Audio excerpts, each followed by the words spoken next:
Hi, and welcome to our webinar for tonight, The Myth of Having It All, Finding Your Work-Life Rhythm for Female and Women-Identified Mental Health Care Professionals. This webinar is co-sponsored by the Early Career Professionals and Students SIG, as well as the Women's Mental Health SIG, and we are so happy to have you here today.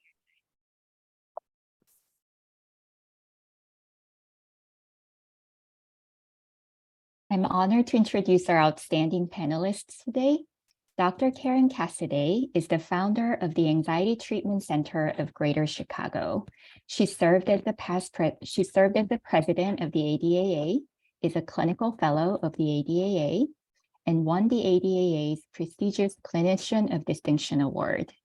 She's also a diplomat and founding fellow of the Academy of Cognitive Therapy, and served as chair of the Scientific Advisory Board of the Chicago OCD Foundation, Beyond OCD. Dr. Beth Salcedo is an adult psychiatrist and the medical director of the Ross Center. She serves as the past president of the ADAA, where she has been an active board member for many years, and is distinguished fellow with the American Psychiatric Association. Dr. Krista Lewis is a licensed clinical psychologist and co-director of education with the section on development and effective neuroscience at the NIMH. She has a small private practice and is an ADAA board member.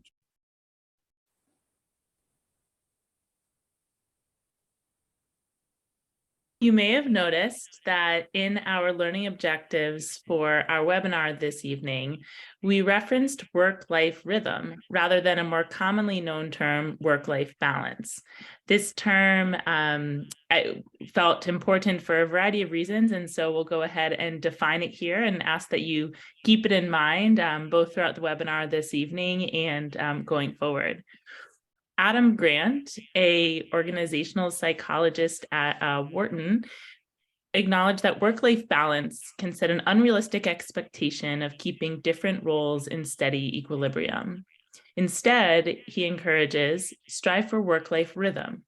Each week has a repeating pattern of beats, job, family, friends, health, hobbies, that vary in accent and duration.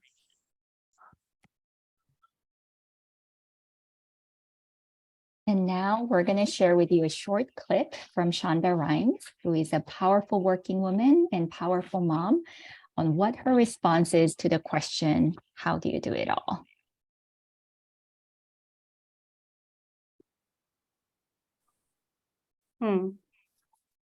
Let's try the backup.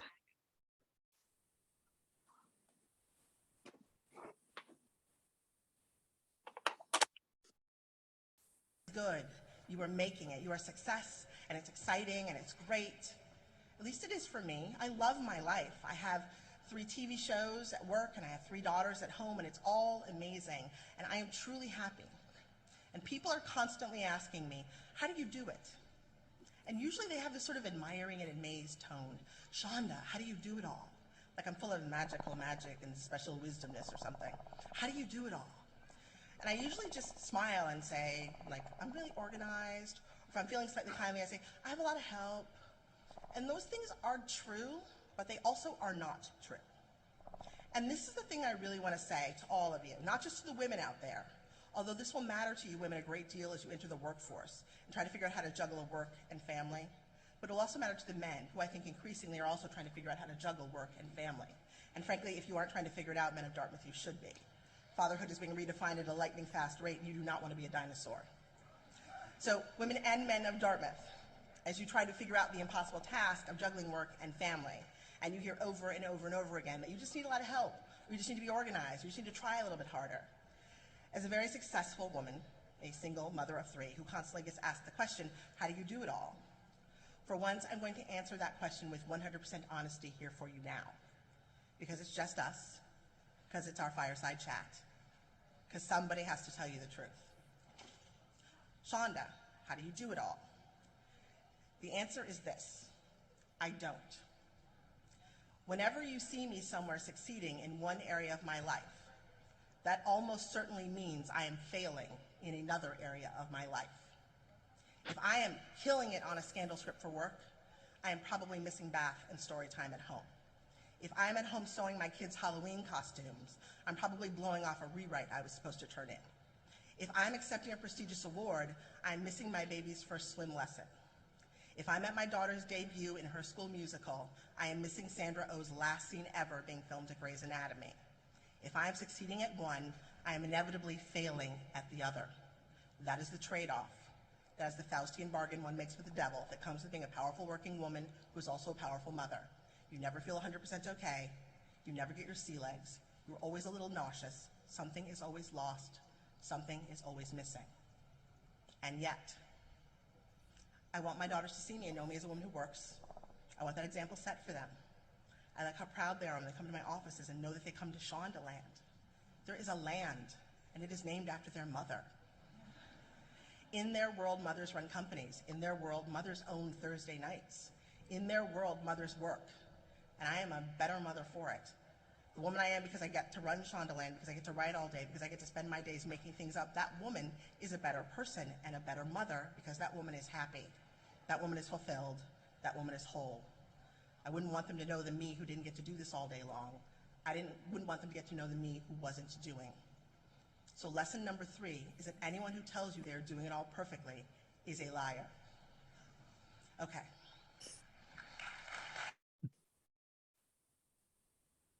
All right. So thank you to everybody that gave us questions ahead of time. If you haven't had a chance to ask some questions, we would love to hear them from you. You can submit them in the chat or through the Q&A button at the bottom, and you can do that anonymously if that feels more comfortable to you. So please feel free to flood us with questions. We would love to hear them. So to start us off, we did have some questions that came through, and just to jump right in, one of our questions is that something I'm grappling with lately is the seeming push for postdocs to remain in their positions for 5 years or more, or to have transitionary positions as instructors or research associates. However, I think this ignores the role as women as providers in their family. I can't wait that long to get a substantive pay raise, and I feel pushback from senior people around me to work hard to pursue a path where I get a faculty position within 2 or 3 years of postdoc. Any thoughts or advice from our panelists? Crystal, I bet you could speak best in this. And I'm going to say something up front that I feel like this reflects old style, white male, misogynistic approach to work, where there's this hazing phase if you're in academia or medicine, and you got to pay your dues a certain way. And it was something that actually made me turned off from an academic career, because I knew I wanted to both be a mom who felt proud of her family and enjoyed them and took pleasure in it, and the same with my friends, as well as participate in a career.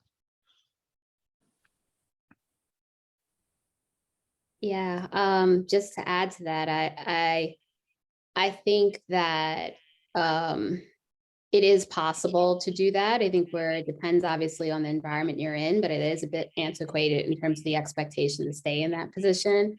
But a lot of people still hold that belief. And so I would say that it is possible to create a path that works best for you. And if you know people who recently transitioned to faculty after 1 or 2 years of a postdoc, reaching out to them and asking, getting advice, and figuring out how you can either increase income in other ways. If you're staying in your postdoc, that might be consulting, or there are a lot of other positions that I was unaware of, like when I was in graduate school, that were helpful to bring in more money. I do think times are changing a bit in that students are a lot more resourceful, I'll say, than I was, and being able to create these different opportunities. But again, I think people will always have unsolicited advice to share, as well as I think they're being helpful in trying to say, if you don't do this, you're not going to be successful, but that's not really true.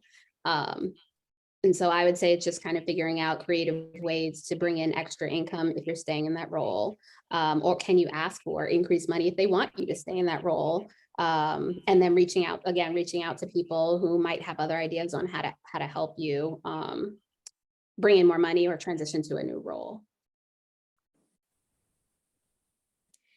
I know nothing about academia, so let me just put that right out there. But what I can say is that people will try to get as much as they can from you, whenever they can.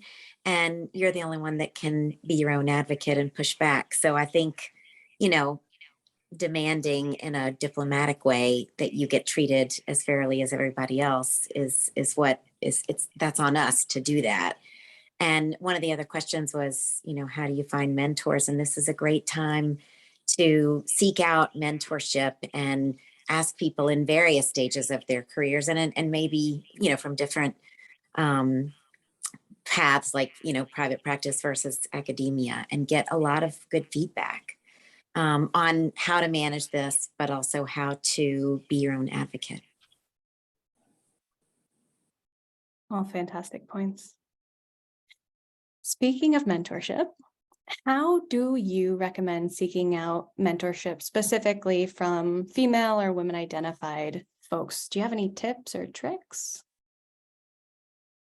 Yeah, one thing I can say that I've been, number one, I have to say I've been the lucky recipient of so many wonderful women who've been there for me when I was feeling very alone in my career, either as a business person or clinically or scientifically. And I think the best advice I ever heard was someone saying, if there's someone when you're at a conference or you're somewhere and they just light you up. They're the person that you gravitate toward in the room. The things they're saying and doing really excite you and they're approachable. That's the woman you want as your mentor.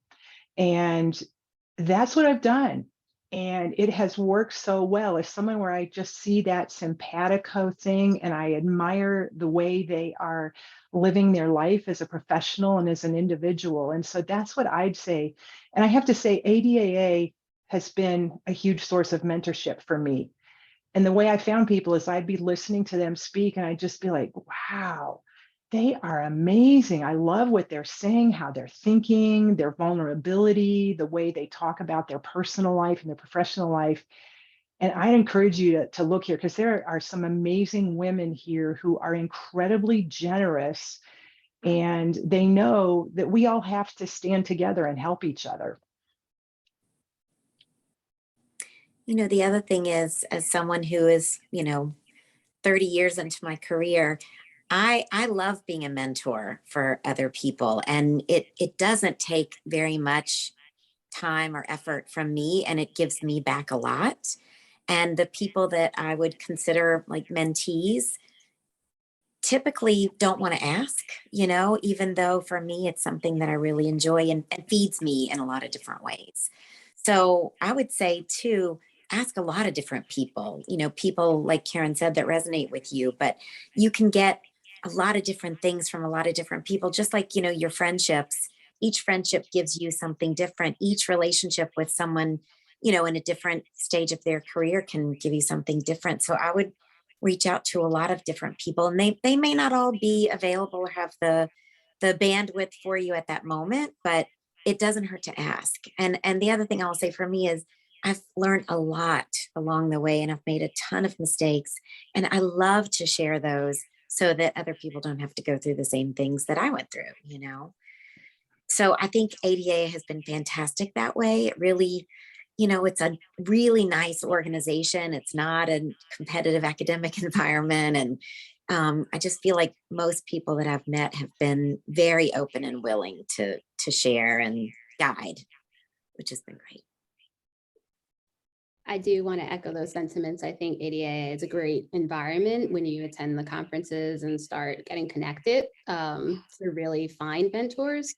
I will say, as I reflect, to my earlier career years, and I think I'm at the point where I'm transitioning out of that early career period, it is challenging to connect with mentors. And I think especially when you're transitioning from your postdoc to your first position, you're in a new environment, a new position, you're not familiar with the organization. I think it's a few things that I've learned across the way are that it's no harm in just kind of casting your net far and wide, right? And so similar to what Karen was saying, if you hear someone who just kind of, you love their research or their talk, just sending an email. I've learned, especially in the position I'm in now, there are amazing people that I work with all around me. And it's like, you know what, let me just send an email and say, you know, I really enjoyed your talk. Do you have 15 minutes to just chat about and put a specific topic? And 9 times out of 10, I'll say I've received positive responses. And these are from women all across, you know, from a high level to there are even people who I look to for mentorship who are still students, right? I learn a lot from everyone. And so I think it's just being comfortable saying, okay, I'm going to take this chance to just email this person. And you'll find that most of the time people are willing to help. Like that said, it's not too time consuming in that sense to provide that service. And if it is, someone will let you know, but it's just all about asking. And so when I look back, I say, oh, I could have done this, you know, years ago, reaching out to these people, or just if you have a specific ask, that's really where it's important. If you can reach out to someone and say, this is what I'm looking for, or I just want to discuss this one topic, I think that's helpful just to get the conversation started so people don't feel so much if you just say like, well, can you be my mentor? That's kind of broad. So just to create those relationships, start with a simple email and then have a specific question in there. I would say that's kind of my advice.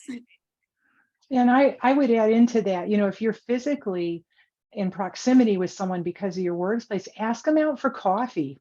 That's an easy, quick thing. And you don't have to keep the discussion to professional things, because quite frankly, for a lot of us, the difficulties we have is when a relationship is failing and we're overstressed. We get pregnant when we're not expecting to. We can't get pregnant when we want to. We are having financial struggles because our student loans are so outrageous. So those are times where people who are, you know, generous and willing and kind are so want to share their same journey with you. And don't be afraid to bring that up or say, how do you handle it? Or how did you handle it? Yeah. And also just to add, I think now with social media, it's so much easier to connect to different people who aren't kind of in your location. I'm sure I'm not the only one, but I have some people who I've developed these relationships with, and I kind of forget like, oh, I've never even met this person, right, in person, which is amazing because years ago we weren't able to do that. And so it could be I'm reaching out to professors at universities or just maybe not even like professional connections, right? But just other people in fields that I admire them. That is a good way to connect through LinkedIn or whatever social media platform you use. So that could be helpful to establish those relationships.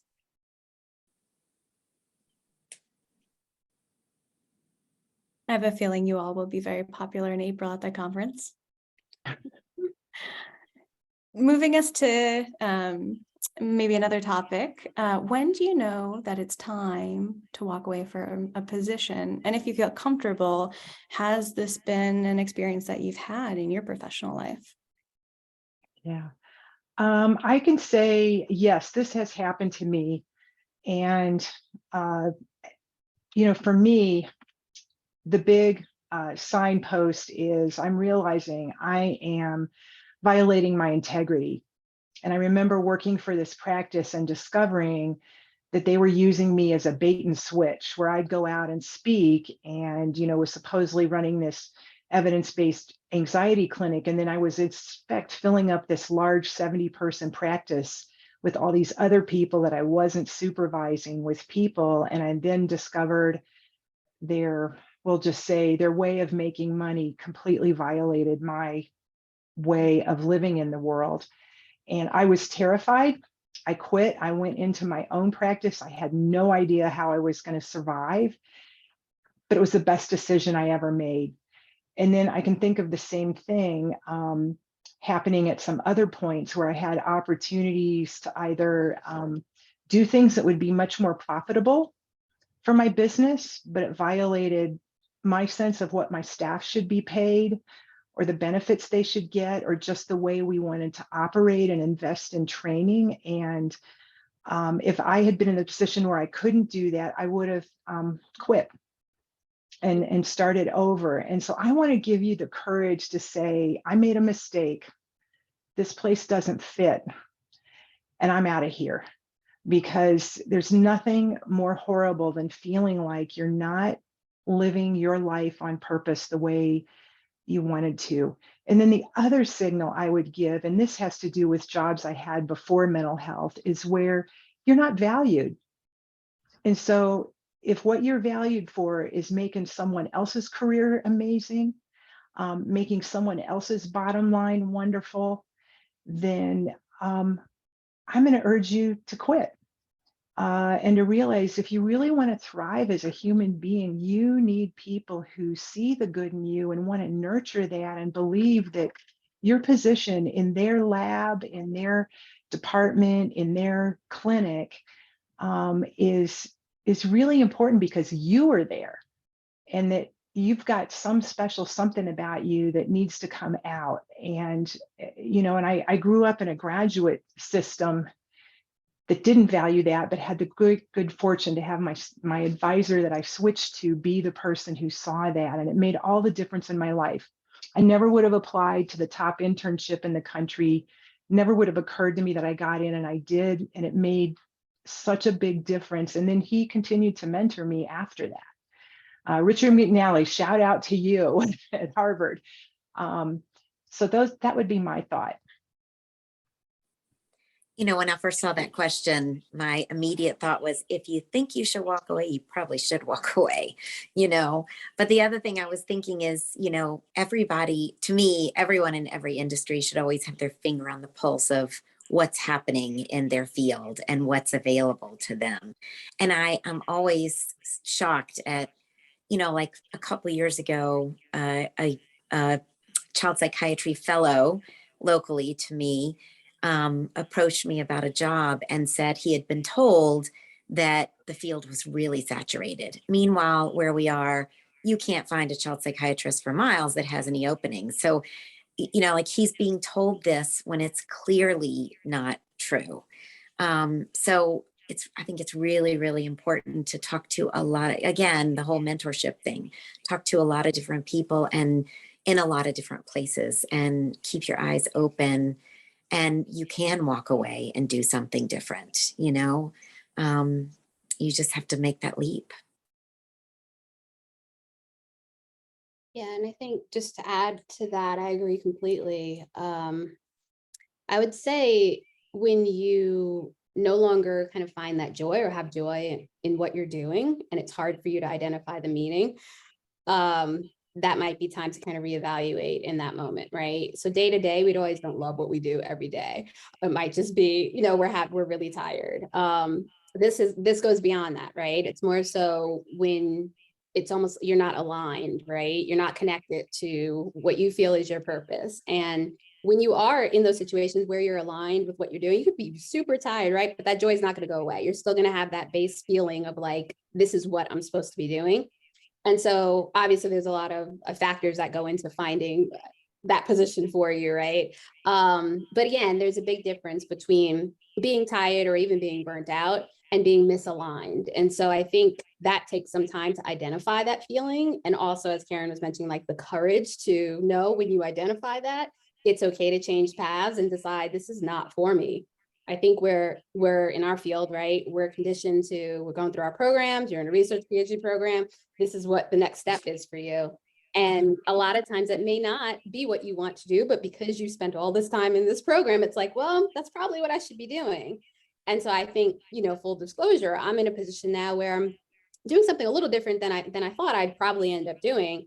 And it's, taking time to evaluate, like, well, should I be here? What's the next step? What's next? Is it time to move on? And so it's taken time to kind of think through, well, do I enjoy what I'm doing, right? Do I find value in this? Am I being valued in this position? So even though it doesn't quite align with kind of what, my training was and what certain, I'd say, mentors think, where they think I should be, it's kind of just like, but what do I think about it, right? And how is it going? And am I able to do the things that I love in terms of working with children, providing clinical services, maybe doing research? So so I think just kind of evaluating all of that. And when you're earlier in your career, it is a little hard to kind of identify. But again, the big thing is just ask yourself why you're doing what you're doing, right? Keep asking yourself why. So why are you doing this? Oh, because I want to help children. But why? Because I know I'm good at whatever. And keep going down line of questioning until you arrive at, well, what's the fundamental objective, right, of what you're doing? And can you accomplish that in this position right now? So yeah, okay, I'm not going to keep going on and on, but I think it's just kind of being able to identify, if you're being valued in that position, if it's time limited versus, the time for you to move on, or yeah.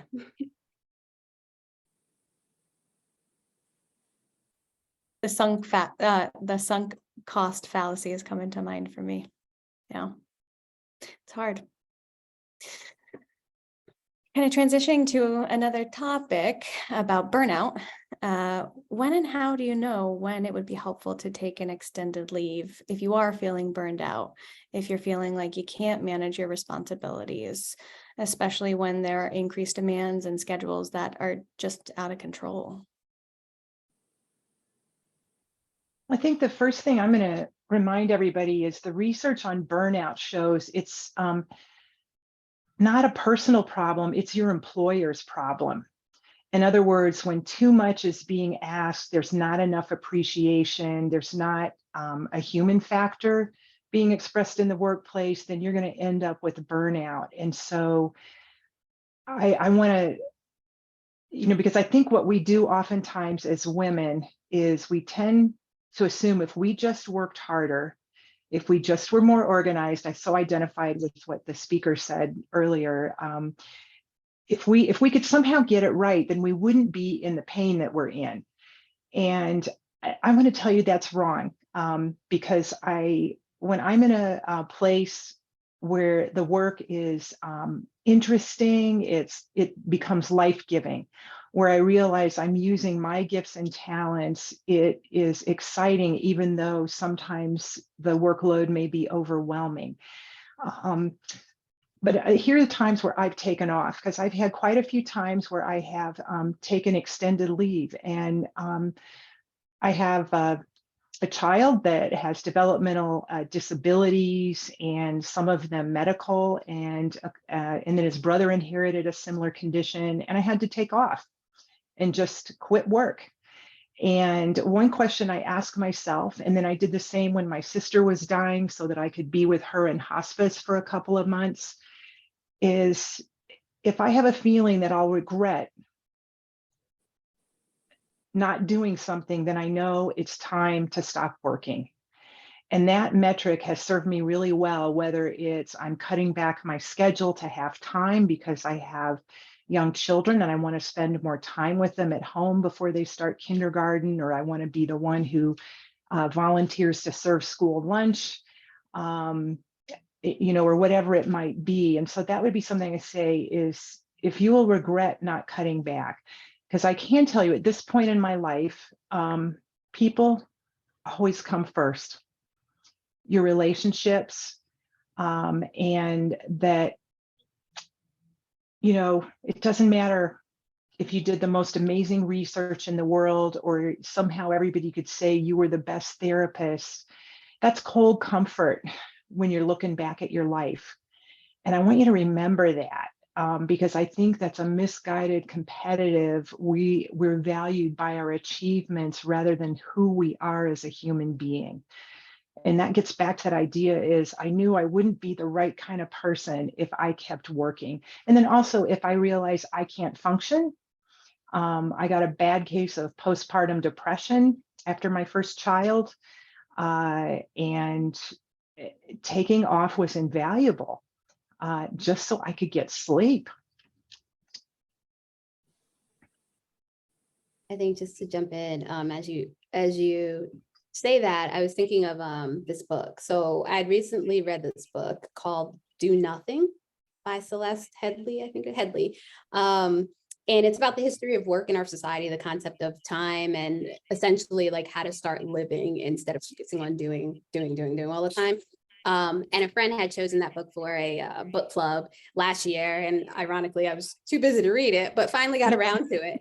And so I found that it helped me to make useful changes in how I was working and how I was not working. And I think like an impactful takeaway from that book was that work is not justification for your existence. And so as you're saying, Karen, it's just kind of like finding that value in other ways and not placing so much of it on your achievements and just your job, like your job title and what you're doing for work. What do you value, right? What brings you joy, and how to live a complete fulfilled life and not just focusing on work, which I think can be very challenging, especially for early career people.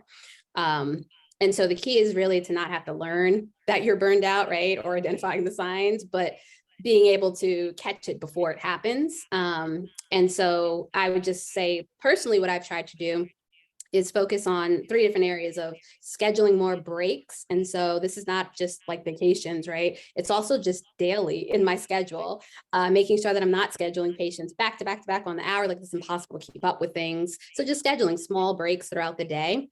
I've let go of the idea of perfection, which I've never considered myself a perfectionist, but, you know, in recent years, I realized certain things, but, you know, the always putting so much pressure to make sure I'm on time for every single patient, right? Overextending myself to help everyone around me, like all these things, they add up and eventually they will catch up to you. And so I think it's just, how do we change that earlier on, especially for students and graduate students.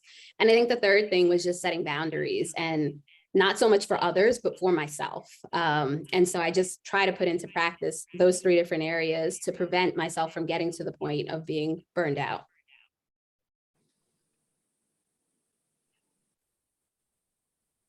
I love all of those things. And I want to say back to Shonda Rhimes, who I love too. I don't love that she said, you know, if she's doing great in one area, she's failing in another, because you're not failing if you're not at bedtime. I mean, that's a great thing for a kid to have someone else other than their parent put them to bed, right? So I think, you know, we have to really look at our expectations of ourselves, and, you know, what are we expecting of ourselves? What's the message we're getting from the workplace, and what changes can we make? And will our workplace acknowledge and allow those changes? And, you know, if you're trying really hard and banging your head against the wall at work, maybe it is time to take an extended leave and really reevaluate and take that time to look and see what else is out there for you. But I think, you know, our expectations of ourselves sometimes can be really far out there. And, you know, we need to know that not being somewhere is not failure. Not seeing a patient is not failure. Not publishing your paper on time is not failure. It's part of life. Yeah, Beth, I would agree with you, because that rubbed me the wrong way when she had the word failure too, because I think the thing that I look at it is, I want my kids to see not only how to, you know, do different things that follow their heart's passion, but also how to not have to do everything. Mm-hmm. And to be able to feel really good about making choices, because the truth is, and this is what I think Shonda was talking about, is any choice you make always precludes other choices. Mm-hmm. And, you know, and this is one thing I think, you know, men for years had the idea of, why should I question myself if I am a worker and a father? And I would love to see women do the same thing and say, yeah, why do I have to feel this burden of guilt because I went on a business trip or I'm out of town? And then the other thing I have to say that contributes to burnout that isn't from your employer is if you're in a crappy relationship. And I hadn't thought about this, but I realized the biggest obstacle I had in my career was a particular marriage that I'm no longer part of. And I didn't feel like I really achieved freedom to just do well at home and at work and not feel guilt about it until I married my current husband. And it made me realize, and I've seen this with many, many women, where if your partner is someone who isn't invested in your career, as well as your home life and your relationship, then you're going to get a lot of drag. And it's going to be very painful, and you're going to pay a mental health price. And I most certainly did that. And I remember being on the board of ADAA and having my, former partner question that because of the time it would take away from our young disabled child, and me knowing I love doing this and I didn't think it caused a problem. So I'm going to tell you, you got to be careful with that too. You need a partner who loves you the way you are. And part of that is a powerful woman who has gifts to give the world through your career. I did love how she said that she's a better mom because of, what she does at work, et cetera. And I totally agree with that. And I think, you never have there's no webinar geared toward men about the myth of having it all, right? So like, we don't need to have it all. I think we need to change that, where no one is ever going to have it all. So we need to just take that out of our vocabulary, Yeah, I feel like, Beth, you're saying a lot of what I'm thinking is when I read the title, it's kind of like the myth of having it all, the myth of having it all at once. I think we can be present mothers, we can be amazing at our careers, right? We can have not a perfect, right, but a very satisfying marriage. It may not just be all at the same time, but we can have all of those things.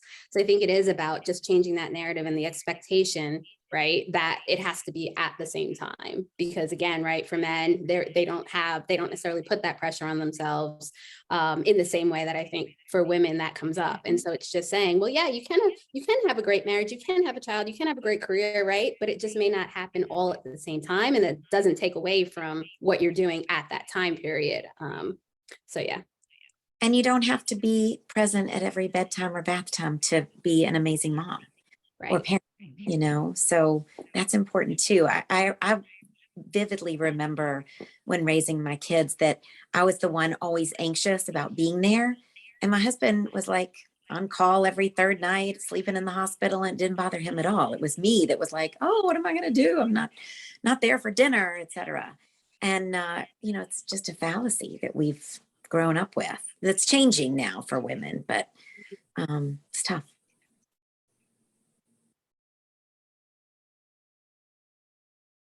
I love this, rewriting the expectations.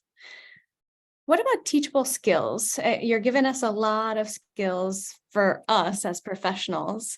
What about teachable skills that translate to female patients, clients, that you can pass along this message and help them challenge those cognitive distortions that are there about their role as women, as mothers, as partners? Any things that come to mind? I've got It's two bound. suggestions. Sorry. Go ahead, Beth. Yeah. I'm so into boundaries, and Crystal started talking about that. I think that hardcore boundaries are incredibly important. And I know for a lot of people, like, saying no to a referral source, for example, or saying, no, I can't see your patient is really tough. But if they're asking you to see their patient, they really value you. And so they're going to allow you to say no and still value you and still come back and ask again.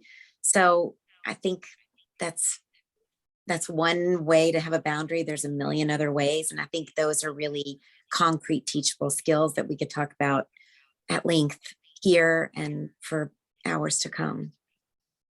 Yeah, Beth, you are so right. I think the two things I'd emphasize, one would be is learn to talk like a man.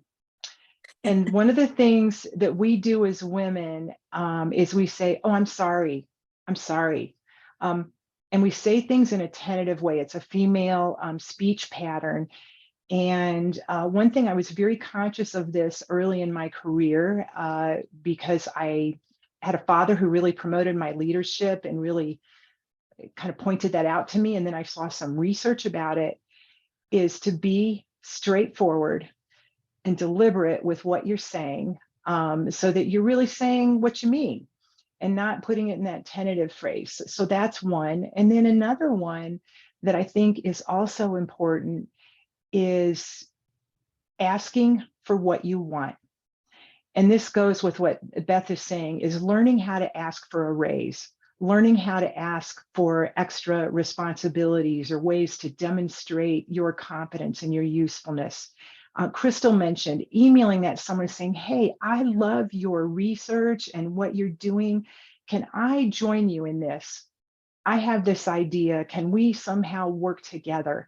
And I've seen so many young women really blossom when they dare to do that. And then the other thing that I know you read about a lot, particularly with young women, is this imposter syndrome. You know, the idea that, am I really qualified or good enough? And so I would really want to direct cognitive therapy towards those kind of thoughts where you accidentally undermine yourself, and to realize that when men apply for a job, they feel like they only need 60% of the requirements to apply. And when women apply, they want to have 100%.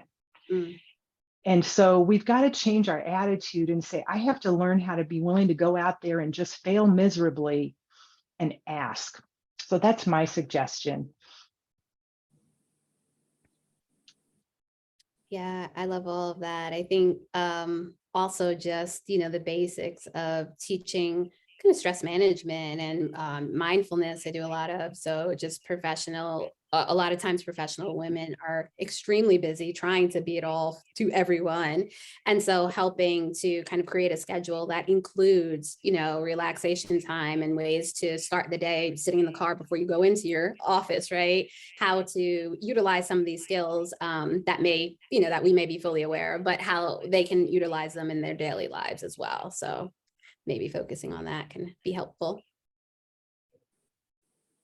Thank you to everybody sending in questions from kind of partnered to non-partnered professionals. Any advice for professional women who are single and attempting to juggle work and their personal lives without the support of a partner? Any thoughts on that?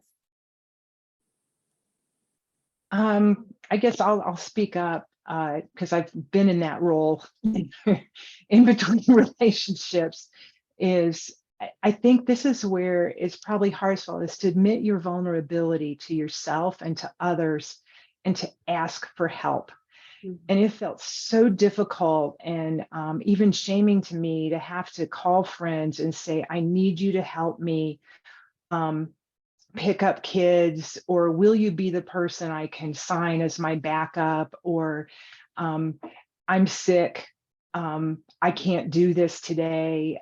And then also to find those people in your workplace that can support you, and to be the one, instead of trying to be strong and look at it as like, I have to somehow work extra hard to prove I can do this.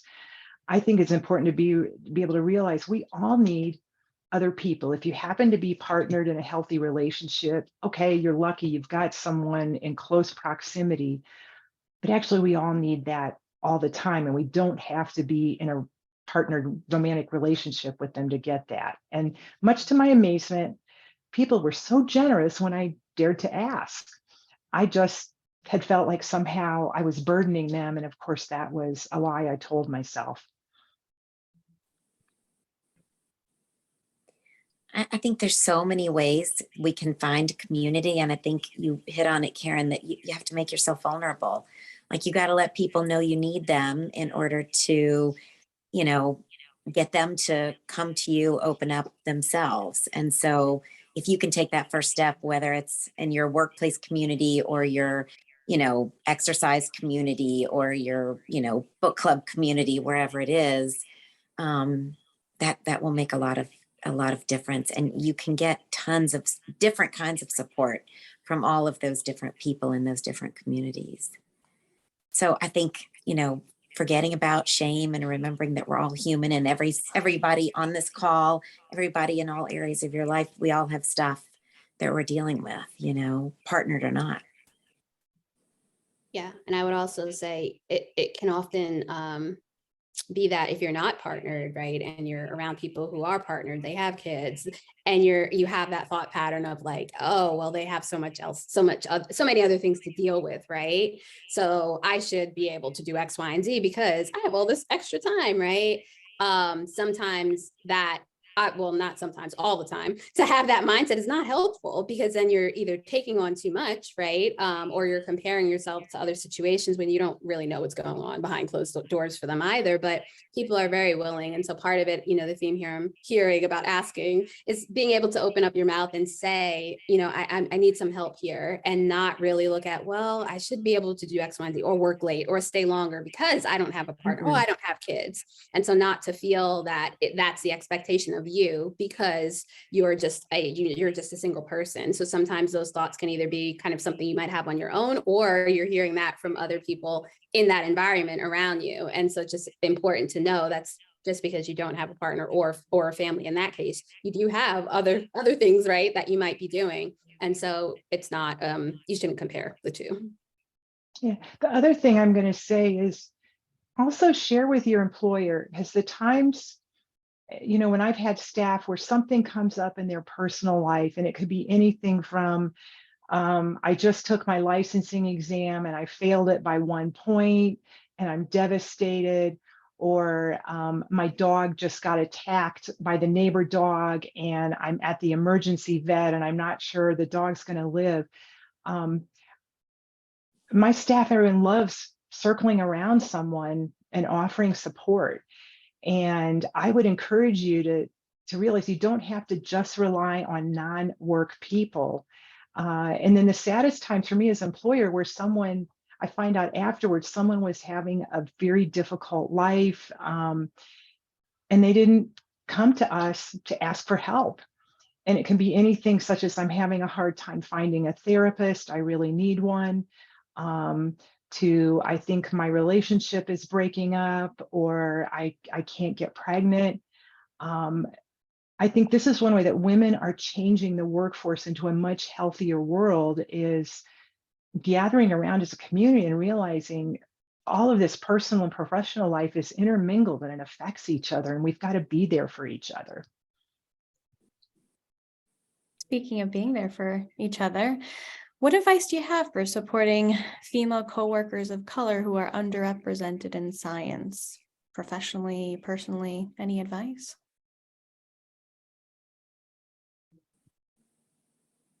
I can start with that. I would say, especially these past few years of the pandemic and everything that's been going on, I think a lot of workplaces have shifted a bit in terms of recognizing these issues. I would say, in terms of supporting colleagues and maybe other students that you're working with, it's important to just be able to embrace discomfort. And so not knowing how to approach, right? But you do want to be helpful, I would say, is don't shy away from trying to be helpful just because you're uncomfortable. And so it's just trying to open up dialogue and letting people know that, I'm here if you need anything. Offering the behavior piece is important, of offering to take things off their plate, or saying, oh, hey, let me do this for you, I think can really be extremely helpful, because a lot of times your colleagues or students of color receive the unfair burden, I would say, of maybe having some extra work in the diversity areas and so forth. And so if there are other people who are willing to step up and help with that, that is, I think, immensely helpful as well. And then just amplifying voices, right? And so being vocal about some of the issues going on. So it's not always that one student of color or a colleague of color who has to talk about certain things. If you're aware of what's going on, I think just bringing it up with your team, that's another way to be helpful as well. And I can say one thing that I'd like to reiterate what Crystal's saying, is to be willing to have the dialogue and the conversation. And I think one thing that we did recently at work was, we just had a conversation where everyone's sharing, what are your different identities?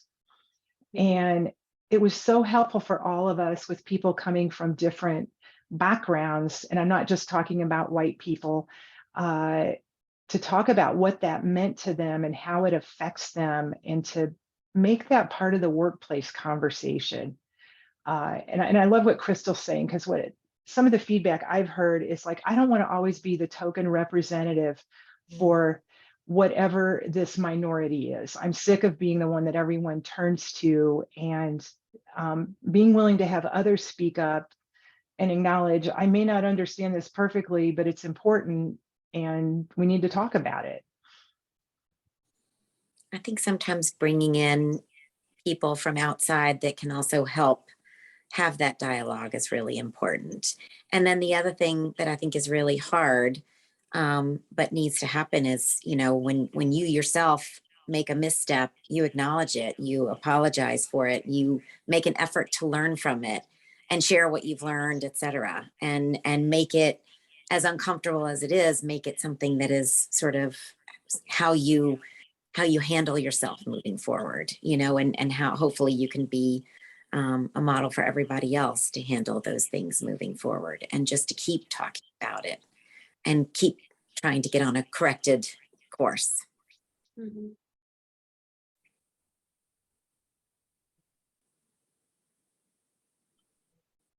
And I'll say one other thing, ask people what they need and how you can help. And,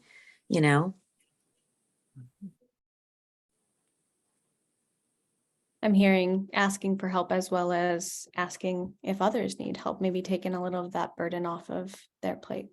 mm, Yeah, and I think just to add, right, so I think the first step, you definitely can ask, but then also just taking an active stance. So there might be, you can educate your colleagues or other students by sharing research, or, sending around certain things that maybe that's not the focus of your lab in terms of the research, right?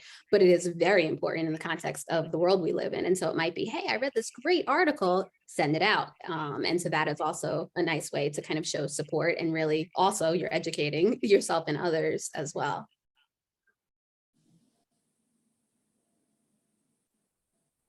We do have another question that came in. So this attendee is in private practice, and one of the big reasons is for that work-life balance with kids and flexibility in terms of scheduling. Sometimes there are feelings of frustration, though, by the pressure of supervisors to see clients at an hour past ideal time, like 4 p.m. And this attendee is wondering if I'm being too soft on myself and how much I should cave into these pressures, both from supervisors and clients, to be a better employee. Any thoughts on this? I'll go first. Since I'm working in private practice, the reality is, at least from my viewpoint, is that if you really want to serve people, you're going to have to do after hours work, because unless you have something you can do in a couple of sessions, people don't have the freedom to miss work or miss school. And in my practice, we see about 70% emerging adults down through very young kids as young as 2, and we don't want them to miss school. And so I think you have to ask yourself what's realistic.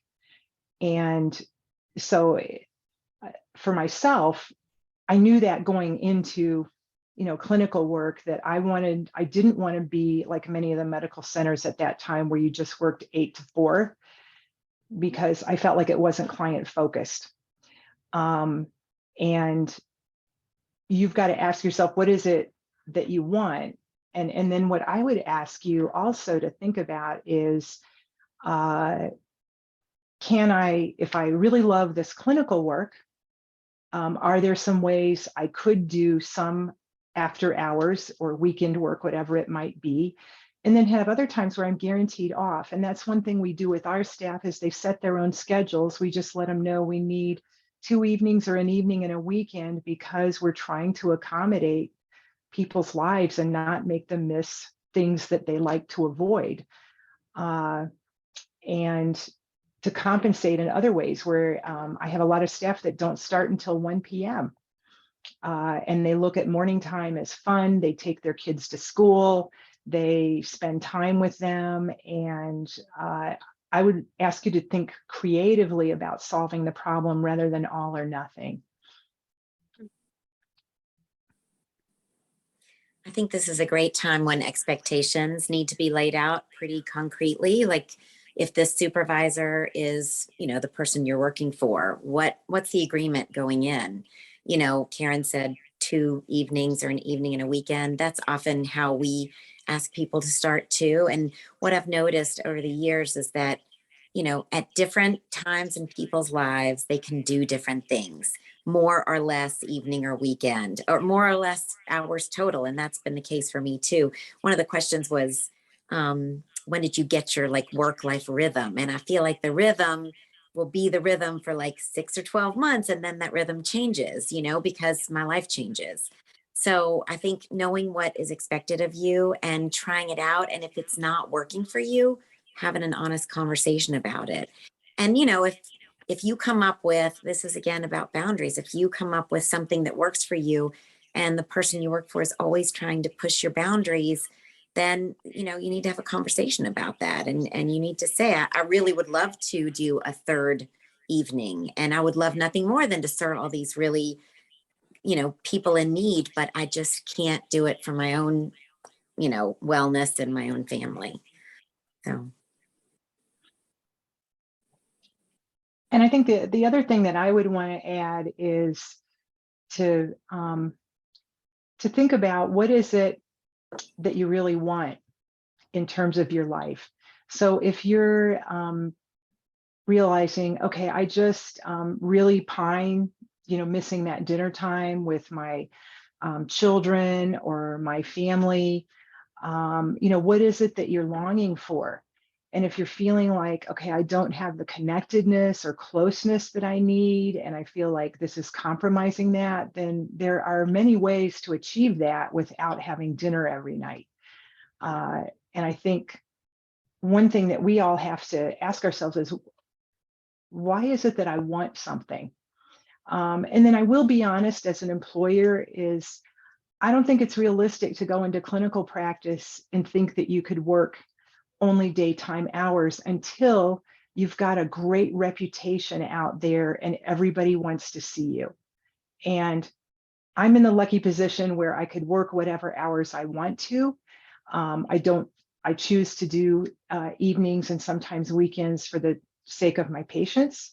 But you're going to have to work up to that if that's what you want in terms of your clinical life. And it's very hard when you're first out there and people don't know you or really desire, you know, your help as a therapist. I'm mindful of time. I think we have time for just one more. So I would love to hear from each of you if you're able to share a lesson learned during your career for your younger self, what that would be.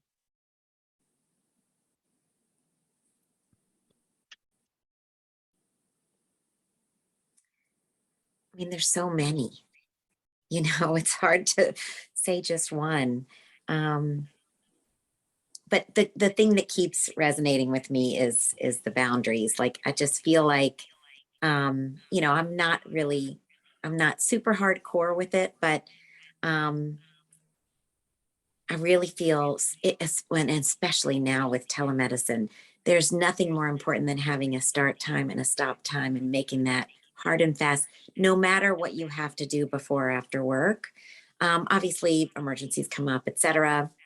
You make exceptions, but it is very, very easy to have your work become your entire identity and to have it take over.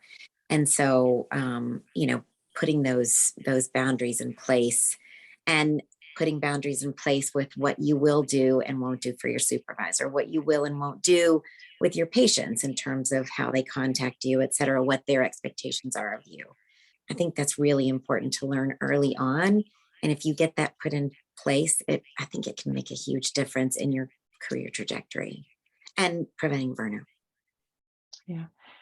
And I think I would say, be willing to be vulnerable and to make lots of mistakes. And I think I was in my PhD program, it was a typical old school thing where, you know, you were only supposed to like science, nothing else, only supposed to want a very traditional academic career. And then you were never encouraged to share anything about your personal life with a patient. And I have discovered the more I'm willing to share myself and my experiences with patients, with colleagues, with people above me, the better it goes. And that my humanity and my vulnerability turn out being my greatest strength. And that I wish I had known that early, because I found, when it doesn't matter what it is, when things are going wrong, and I let patients know, look, my schedule might be kind of spotty because I'm going to be in court, the next couple of weeks with a messy divorce. I can't guarantee how quickly I'll call you back, or I might have to cancel sessions. Much to my amazement, people were so supportive and made it, I ended up feeling supported by colleagues and everyone. And that was helpful. And then the other thing I would say about the be willing to fail is there are so many things I've done, including opening a private practice where I knew nothing about it. And I was always scared. Going into leadership in ADAA and feeling like, okay, I'm the only one on the board that's not a scientist. At the time I joined the board, what would I have to say? I have never regretted any of those risks. It's ended up being a wonderful, joyous opportunity for growth and doing amazing things. And I would encourage you to do that. And so instead of trying to prevent mistakes, I'd say go out there and make big ones if you want to have a big, adventuresome life. I love that. I think, and just to add quickly, I think for my younger self, so, I was conflating the importance of outcome and success and tying it to my identity and value. And I think we live in a culture that tells you if you're not doing X, Y, and Z, then you're not, enough. You haven't made it if you haven't published in our field, all of that. And I think I would just tell my younger self that, I was enough just being. I think the biggest lesson is just to learn how to just be. And I think that reduces the anxiety and the need for efficiency and production, and really just helps you to enjoy the process more than the outcome. And I think I'm still learning that. But when I look back, it would be nice to have, really to have that resonate with me earlier on in my years. So that would be my quick tidbit. Continual work in progress. I want to say thank you so much for your openness, your vulnerability. It's been amazing to get to hear from the three of you today. And thank you to all the participants for joining us today. We really appreciate you taking the time. Thanks for putting this on. Yes. Yes, thank you. Of course.